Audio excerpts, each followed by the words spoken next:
클라우시우스 클라페론식을 이용해서 증기압의 온도 의존성을 예측을 할 수가 있습니다. X축을 T분의 1로 놓고요. Y축을 로가리즘 증기압력으로 나타낼 때 기울기가 마이너스 R분의 델타 H 증발, 즉 몰 증발열 마이너스 그리고 R로 나눈 이 값으로 나타나겠죠. 그래서 이렇게 해서 우리는 이 직선 그래프에서의 경량을 앞에서 공부를 했었는데 델타 H 값은 궁극적으로 응집력과 상관이 있죠. 액체 분자, 동일한 액체 분자간 인력을 응집력이라고 하고 응집력이 크면 클수록 끓는 점이 더 높아집니다. 응집력이 크면 클수록 몰 증발열이라고 하는 것이 항상 양수값인데 이 값이 더 커지죠.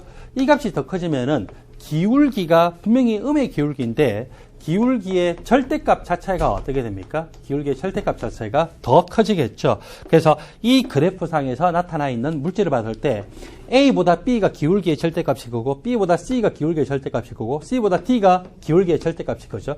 따라서 D 쪽으로 가면 갈수록 액체 분자 간, 동일한 액체 분자 간 인력인 응집력이 크고 끓는 점이 더 높게 나타날 테고 그리고 몰 기화열, 다른 말로 몰 증발열이 더 크게 나타날 거다라고 쉽게 예측을 할 수가 있습니다. 보기 기억, 동일한 조건에서 증발 엔탈피가 가장 큰 물질은 누구라고요? T죠. T인데 여기서는 A라고 잘못 나와 있기 때문에 기억의 설명은 틀렸습니다. 니은, 에탄올이 B라고 한다면은 에탄올 C2H5OH 에탄올이 B라고 하면은 CD는 에탄올보다 응집력이 더 큰 게 되겠죠. A는 어때요? 에탄올보다 응집력이 더 작은 거. 그때 디에틸 에테르는 뭘 거냐? 디에틸 에테르는 에탄올보다 인력이 더 작기 때문에 바로 A에 해당이 돼야 되겠죠. 그런데 여기서는 이 C 또는 D라고 잘못 나와 있기 때문에 니은의 설명 내용도 틀렸습니다. 자, 그리고 T급 동일한 조건에서 분자 간의 인력인 응집력이 가장 큰 물질은 누구라고요? 바로 T에 해당이 되죠. 맞습니다. 이 예제 문제에서는 T것의 내용만 옳기 때문에 옳은 것을 모두 옳은 것은 답이 3번이 됩니다. 여러분들 교재 148쪽을 보십시오. 이제 지금부터 액체가 아닌 고체에 대해서 이야기를 하고 있죠.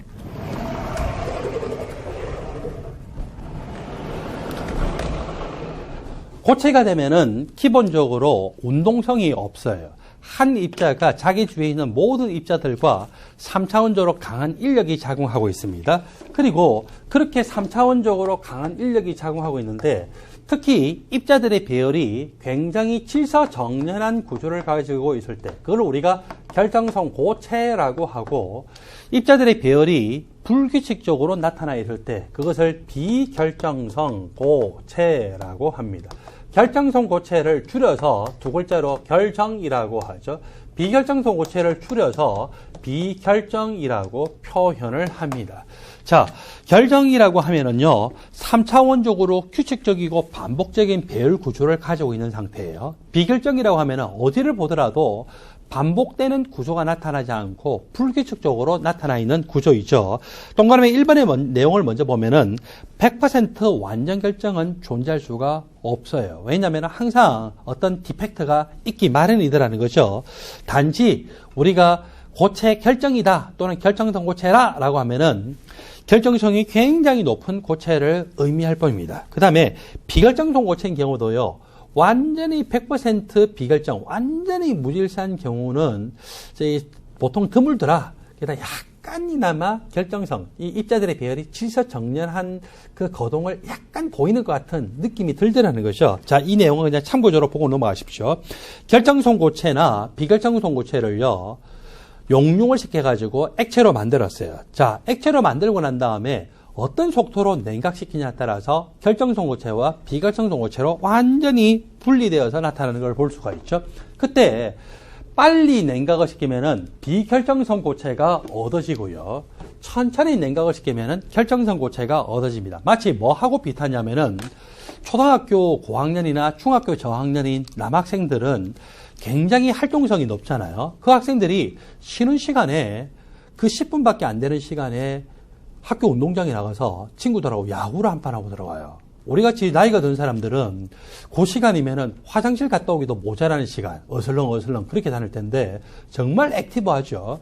자, 그렇게 해서 초등학교 고학년이나 중학교 1, 2학년 남학생들이 학교 운동장에서 열심히 놀고 있고 아직도 쉬는 시간이 시작된 지 3분밖에 안 지났기 때문에 7분이나 남았는데도 불구하고 갑자기 선생님이 달려오면서 얼음! 하면서 얼음 놀이를 했어요. 그러면 학생들이 굉장히 불규칙한 방향으로 오만 이 액티브한 활동들을 다 하면서 흩어져 있다가 갑자기 얼어버리면 어떻게 돼요?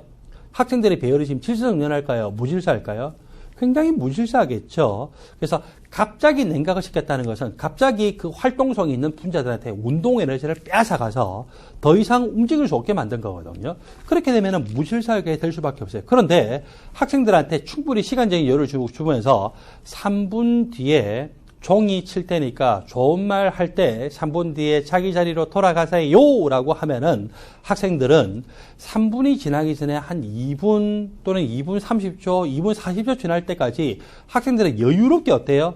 자기 자리로 돌아가게 돼요. 여러분들 학생들이 선생님이 돌아오기 전까지 또는 교장 선생님이 전체적으로 순회를 하기 전까지 자기 자리에 돌아갔을 때 무질서하던가요? 비교적 질서정연하게 앉아 있어요?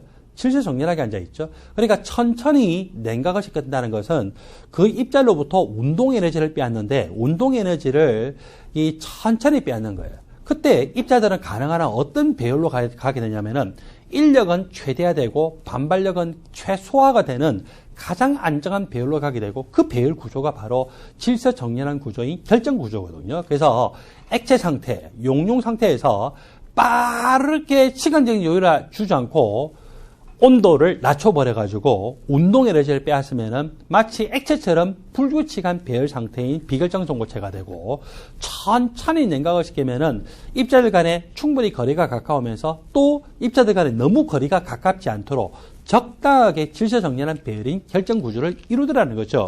그리고서 결정송고체와 비결정송고체를 이렇게 딱 보면은 자, 여기가 지금 용융 상태의 SiO2 상태인데 여기서 빠르게 냉각을 시키면은요, 미처 자기가 질서정연한 배열로 가기도 전에 운동 에너지를 표면부터 뺏기기 시작을 해서 이런 식으로 과냉각 상태를 거치고 난 다음에 결국 비결정성 고체로 됩니다. 이 부분이 바로 비결정성 고체가 된 부분입니다. 그리고 용융 상태의 SiO2에다가 천천히 열을 빼앗아가면은 여러분들 상변화가 일어날 때는 온도가 변하던가요? 안 변하던가요? 안 변하죠? 그래서 온도는 일정하게 유지가 되는 상태에서 자신의 부피가 크게 감소가 돼요. 액체 상태에서 고체로 되면서 부피가 크게 감소가 되고 그러고 난 다음에 이제 이 상태에서는 거의 100% SiO2 고체가 됐죠. 그리고서 거의 부피가 비결정소 고체보다는 작은 상태에서도 온도가 또 낮아짐에 따라서 부피가 조금씩 작아지는 것을 볼 수가 있습니다. 그러므로 이 결정성 고체와 비결정성 고체를 구분해서 만드는 방법은 두 개 모두 용융 상태, 즉 액체 상태에서 놔두고 난 다음에 빨리 냉각시키느냐 천천히 냉각시키느냐. 빨리 냉각시키면은 자기가 질서정연한 배열되기도 전에 또는 가장 포텐셜이 낮은 상태, 안정한 상태가 되기도 전에 운동 에너지를 뺏기기 때문에 액체처럼 랜덤한 배열 상태. 천천히 열을 빼앗으면, 즉 천천히 온도를 낮추는 냉각시키는 작업을 하게 되면은 자기가 가장 포텐셜이 낮은 상태로 가면서 충분히 열을 뺏길 수 있는 시간적인 여유가 있기 때문에 결정 구조를 가진다는 거죠. 자, 결정성 고체는요, 방향에 따라서 성질이 같지가 않더라라고 해서 비등방성 성질을 가지고, 그리고 비결정성 고체는 방향에 상관없이 이 성질이 같은 성질을 나타내는 등방성의 성질을 나타냅니다. 그럼 왜 비결정성 고체가 등방성이고 결정성 고체가 비등방성이냐? 여러분들이 어떻게 생각하시면 되냐면은, 여러분들이 교장 선생님의 훈시를 듣기 위해서 전교생이 이렇게 조회를 받고 있다라고 생각을 하세요. 그때 각 반마다 행과 열을 잘 맞춰가지고 질서정연하게 배열이 딱 돼 있어요. 그래서 학생들이 질서정연하게 줄을 서 있어요. 그때 이 학생들이 이 입자라고 생각하고 이 입자들이 빛과 서로 인터랙션 한다라고 생각해 볼까요? 빛이 이쪽 방향으로 가느냐 또는 빛이 이쪽 방향으로 가느냐, 빛이 이쪽 방향으로 가느냐에 따라서 빛이 똑같은 거리만큼 이렇게 직진을 하게 될 때 빛하고 만나면서 간섭하는 입자 수가 같을까요? 다를까요? 달라요. 왜냐하면 입자들의 배열이 질서정연하기 때문에 요렇게 딱 가게 되면 여기 처음 한 개 인터랙션하고 그 다음에 한참 인터랙션 안 하다가 요 정도 왔어야 또 어때요? 인터랙션 하죠. 근데 요런 식으로 오게 되면은 이 입자들이 더 많이 또는 이런 식으로 오게 되면은 입자들이 더 많이 인터랙션을 할 수가 있다는 거죠. 그래서 방향에 따라 가지고 저렇게 입자들이 빛과 인터랙션 하는 정도가 달라지는 것은 결정입니까? 비결정입니까? 오히려 질서정연할 때 저렇게 방향에 따라서 인터랙션하는 정도가 다르게 나타나다는 거죠. 무질서하게 되면은요, 입자들의 배열이 완전히 무질서해요. 완전히 무질서하다라고 생각하면은 빛이 이렇게 직진할 때 거리, 이렇게 직진할 때 거리, 이렇게 직진할 때 거리, 똑같은 거리만큼 갈 때 평균적으로 한 개, 여기도 한 개, 여기도 한 개, 이런 식으로 어때요? 예, 오히려 입자들의 배열이 무질서할 때 빛과 인터랙션하는 입자들의 평균적인 계수가 같게 나타나더라는 거죠. 어차피 빛은 그 물질층을 통과할 때 한참 긴 구간을 통과하게 되고 오히려 무질서할 때 평균적으로 보면은 똑같은 계수만큼 인터랙션을 하더라는 거죠. 그렇게 될 때 빛이 들어오는 방향과는 상관없이 항상 그 성질이 비슷하게 나타나고 대표적으로 빛의 굴줄들이 같아요. 빛의 굴줄들이 같으면 어떤 외관적인 성질이 나타납니까? 투명하게 보이죠. 그래서 비결정정고체는 투명하다. 그것은 빛에 들어오는 방향과는 상관없이 또는 이 물질을 어떤 식으로 돌려놓더라도 상관없이 똑같은 거리만큼 갈 때 그 똑같은 비슷한 성질들이 평균적으로 나타나는 등방성의 성질을 갖고 있기 때문에 그렇습니다. 결정정고체와 비결정정고체를 구분하는 이 몇 가지 기준들이 있죠. 결정정고체는 입자들의 배열이 규칙적이에요. 규칙적이기 때문에 입자들의 배열을 끊어주기 위해서 필요한 평균적인 에너지가 항상 비슷하죠. 그래서 결합 에너지가 항상 비슷하게 나타나기 때문에 녹는 점이 거의 일정하게 나타납니다. 녹점이 250도다라고 하면은 어떤 경우에도 이 물질은 거의 녹점이 250도죠. 그 다음에 결정정고체는 조금 전에 이야기했다시피 교장 선생님이 전교 조회해야 하는 거를 생각하라고 했어요. 오히려 입자들의 배열이 질서정연하기 때문에 방향에 따라서 성질이 다른 무슨 성질이 나타나더라고요? 비등방성이 나타나죠. 방향에 따라서 성질이 다른 건 주로 물리적인 성질인데 이 단단한 정도, 굴절률, 전기 전도도, 열 전도도 이런 것들이 방향에 따라서 성질이 다르게 나타나는 경우가 많습니다. 그리고 비결정정고체는요, 입자들의 배력이 불규칙하기 때문에 녹는 점이 천차만별이에요. 녹는 점이 일정하지는 않지만, 그렇지만 보통 이렇게 빛의 성질과 관련된 굴절률이라든지 또는 전기 전도도라든지 열 전도도 같은 많은 물리적인 성질들이 방향에는 상관없이 거의 이 성질이 같게 나더라. 그래서 등방성의 성질이 나타나고, 여러분 등방성 성질의 가장 대표적인 것이 뭐라고요? 빛의 굴절률이 방향과는 상관없이 같기 때문에 어떤 식으로 나타나는 거? 투명하게 나타나는 거. 그래서 여러분들 생활 주위에 이 고체 물질 중에서 투명하게 보이는 것들은 대부분 다 뭐라고 생각하면 돼요? 비결정이죠. 여러분 유리 투명하죠?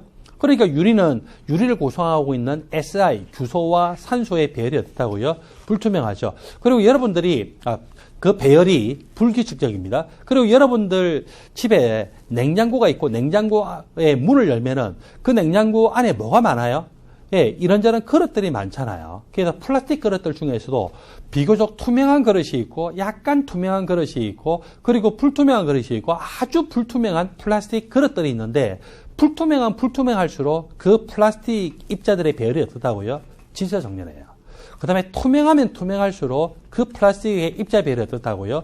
무질서하다는 거죠. 대표적으로 코카콜라병, 페트병, 삼단수병 다 페트병이잖아요. 페트병은 어때요? 투명하죠. 왜 투명할까요? 입자들의 배열이 무질서하기 때문이다. 그렇게 보시면 맞습니다. 여러분들 교재 149쪽에 문제를 같이 풀어봅시다. 석연과 실리카 유리는 모두 SiO2의 구성을 가지고 있습니다.